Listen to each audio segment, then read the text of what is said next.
Cumprimento aos irmãos na paz do Senhor Jesus Cristo. Estamos aqui dando continuidade ao trabalho de leitura dos comentários bíblicos, juntamente com a leitura também das Sagradas Escrituras, em diferentes versões, e também os seus comentários, ok? Neste vídeo aqui faremos a leitura especificamente de comentário bíblico. Aqui temos o comentário Beacon, tá?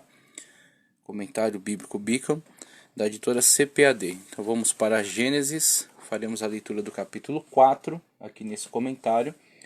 E lembrando novamente que os vídeos de leitura das Sagradas Escrituras permanecem sempre no canal, mas os vídeos de leitura em comentários bíblicos ficam durante um mês disponíveis no canal, posteriormente passando para a área de membros. E para se tornar membro do canal é fácil, embaixo do vídeo tem um botão, você clica para se tornar membro e você paga uma taxa bem pequena aí de mensalidade, acredito que está em R$5 apenas, para você ser membro do canal teológico, abençoar a nossa vida, incentivar para que esse canal possa crescer e atingir cada vez mais pessoas. Então vamos fazer a leitura de Gênesis capítulo de número 4 no comentário Beacon. A página é a de número 42. Assassinato ou assassinato e seu resultado. Capítulo 4, versículos 1 ao 24 primeiro, né? Essa perícope. Um aspecto terrível do pecado é que ele não pode ser isolado nem obliterado facilmente. Executado progressivamente, sua obra devastadora na sociedade de geração em geração. O pecado de Adão e Eva não causou infortúnio apenas para suas vidas. Passou de pai para filho, de época para época. A história do capítulo 4 ilustra dolorosamente este fato, e as genealogias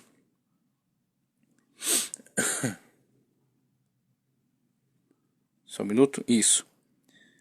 A história do capítulo 4 ilustra dolorosamente este fato, e as genealogias ampliam as repercussões do mal por todas as gerações. Passamos agora para a página 43. O assassinato de um irmão crédulo. Para 4, 1 ao 16. Na estrutura geral, esta história é muito semelhante à anterior. Tem um cenário, 4, 1 ao 5, um ato de violação, está em 4, 8, uma cena de julgamento, está em 4, 9 ao 15, e a execução da sentença, que está em 4, 16. A história dos primeiros rapazes nascidos a Adão e Eva, ponto 1, realça as repercussões do pecado dentro da unidade familiar. Os rapazes Caim e Abel, ok? Então os rapazes que nasceram a eles, né? Caim e Abel. 2. Tinham temperamentos notavelmente opostos. Caim gostava de trabalhar com plantas cultiváveis. Abel gostava de estar com animais vivos. Ambos tinham uma disposição de espírito religioso. Os filhos de Adão levaram sacrifícios ao Senhor. Ponto 3. O primeiro incidente sacrificial registrado na Bíblia. Que Abel também trouxe dos primogênitos das suas ovelhas e da sua gordura. Ponto 4. Não quer dizer necessariamente que animais são superiores a plantas para propósitos sacrificiais. Porque atentou o Senhor para Abel e sua oferta? Porque atentou o Senhor para Abel e para sua oferta? Ponto 5. Fica evidente assim. Porque atentou o Senhor para Abel e sua oferta, né? Ponto 5. Fica evidente à medida que a história se desenrola. Então está afirmando aqui, não perguntando, né? O porquê do Senhor ter atentado para Abel e sua oferta fica evidente à medida que a história se desenrola. A primeira pista aparece quase imediatamente. Caim não suportava que outro ficasse em primeiro lugar. A preferência do Senhor por Abel encheu Caim de raiva. Só Caim podia ser o número 1. Então já está analisando aqui o comportamento de Caim diante daquela situação na qual Deus atentou para Abel e sua oferta.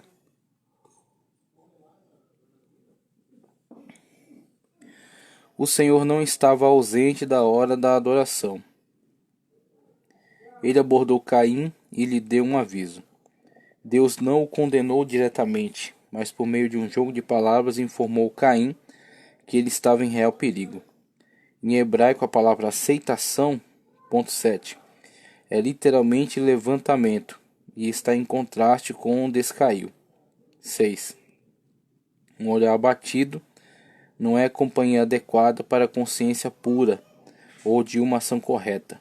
O ímpeto das perguntas de Deus era levar Caim à introspecção e ao arrependimento, como Deus ofertou a Caim todas as oportunidades para não prosseguir naquela ação, naquele sentimento, primeiramente, né, aquele sentimento de revolta em relação a seu irmão, e para não prosseguir na ação que já estava planejando. Então veja que Deus está tentando trazer Caim à consciência, ofertando a ele essas muitas oportunidades. Então, se ele prossegue no seu erro, é em decorrência de suas escolhas, ok? Então ele livremente faz a escolha de prosseguir nessa ação criminosa e de fato executa, né, o crime contra seu irmão, cometendo primeiro assassinato, também um fratricídio, né?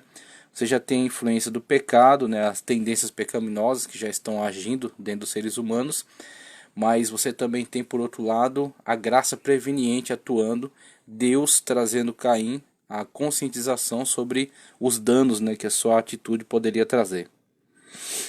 Se Caim tivesse feito bem, ponto 7, com certeza Deus o teria graciosamente recebido. Mas se Caim tivesse feito bem, com certeza Deus teria graciosamente recebido, ok? Mas se Caim não tivesse feito bem, esta era a verdadeira questão que Caim ignorava. Pois ele lançava a culpa em Abel, ele transferia a responsabilidade, né? Atribuía a culpa a Abel. A ameaça à sua vida espiritual não estava longe. O pecado estava bem ao lado de fora da porta, pronto para levar Caim à ruína. Precisamos examinar duas palavras no versículo 7. A palavra traduzida por pecado, katat,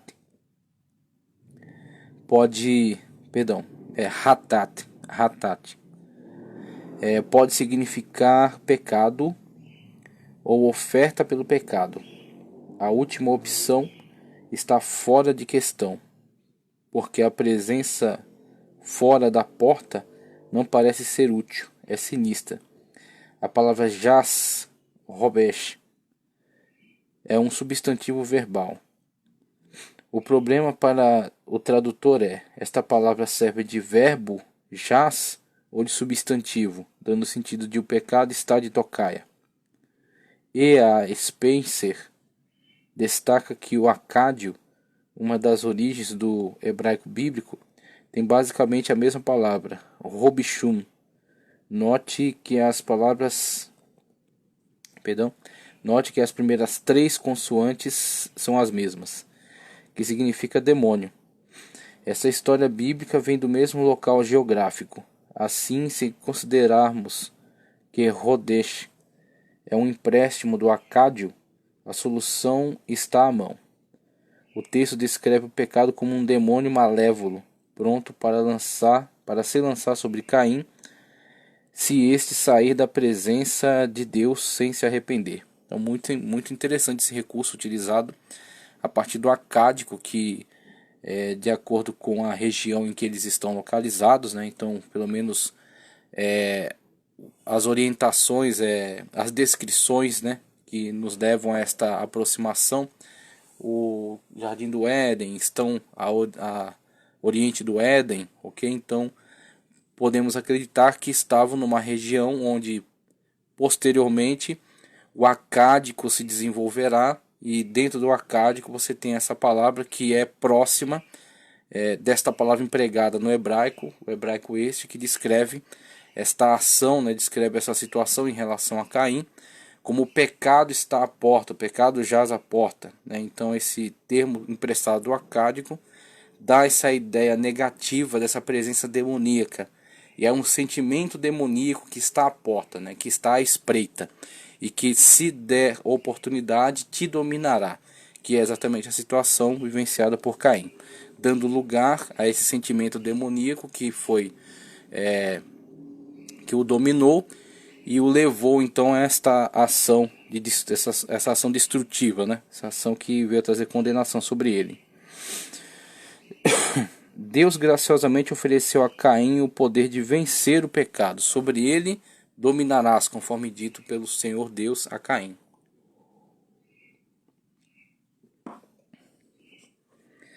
A última porção do versículo 7 pode ser parafraseada. Tu deixaste o fogo da raiva arder por dentro, por conseguinte, quando tu deixares meu domínio, o pecado te tomará. É melhor dominares a raiva para que a destruição não te vença. Mas Caim saiu da presença de Deus e a raiva se transformou em ciúme, o qual por sua vez se tornou em ódio assassino, junto com um plano ardiloso.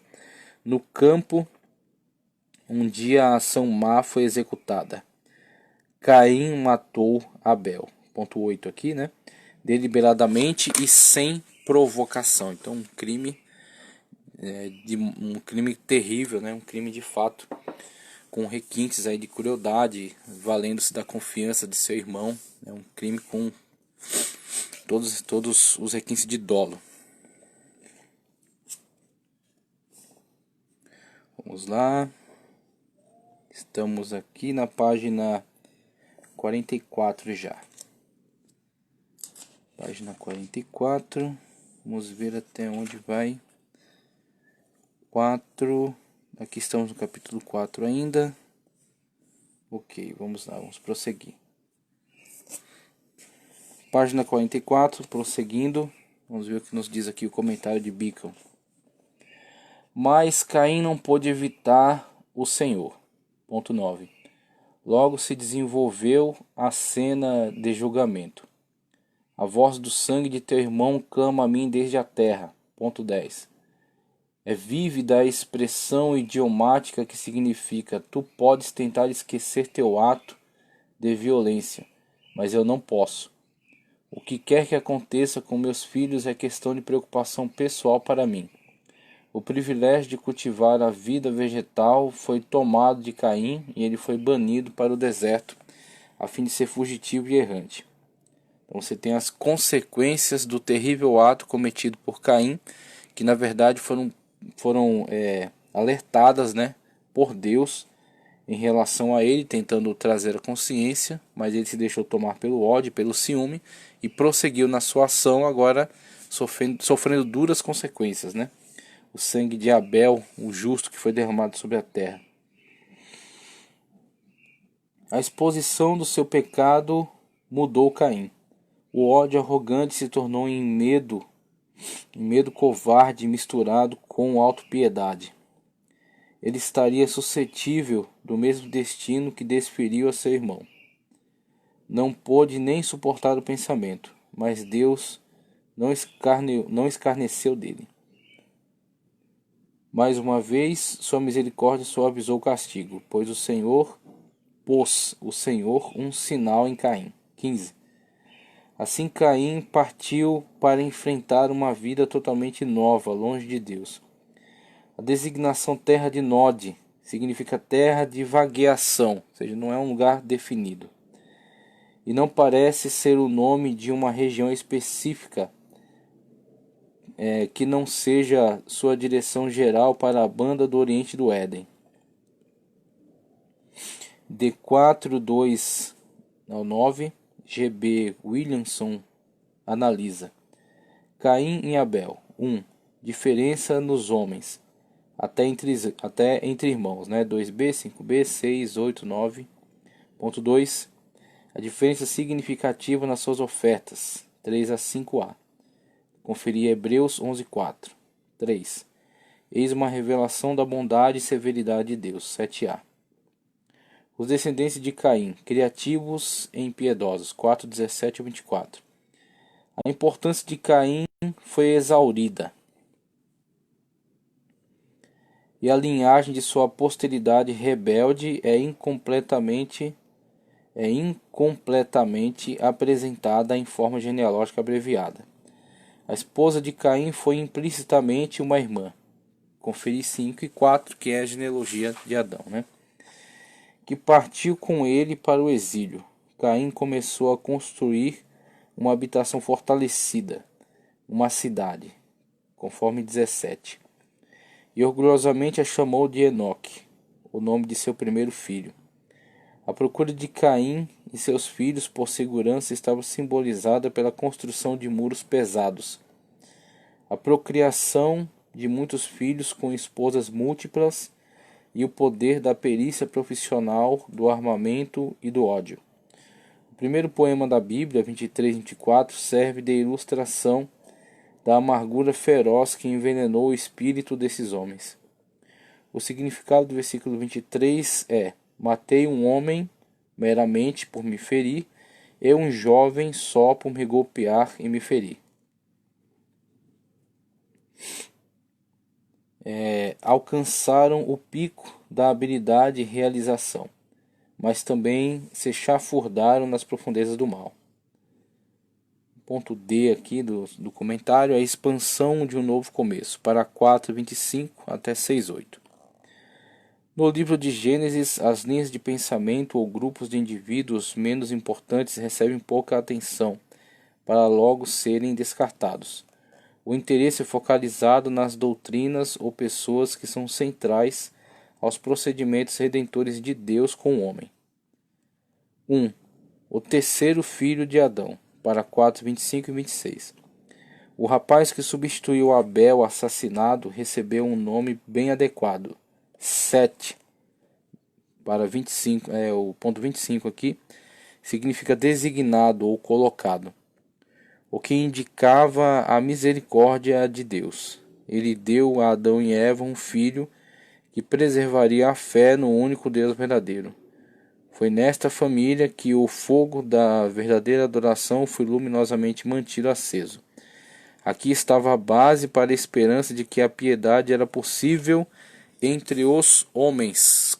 Página 44, encerramento da leitura do comentário relacionado ao capítulo 4 de Gênesis, Caim e Abel, o assassinato, né, de Abel, a descendência de Caim, né, seus primeiros descendentes, e nascimento de Sete. Muito obrigado, peço para que curta o vídeo, compartilhe e inscreva-se no canal. Já estamos em 3.370 inscritos.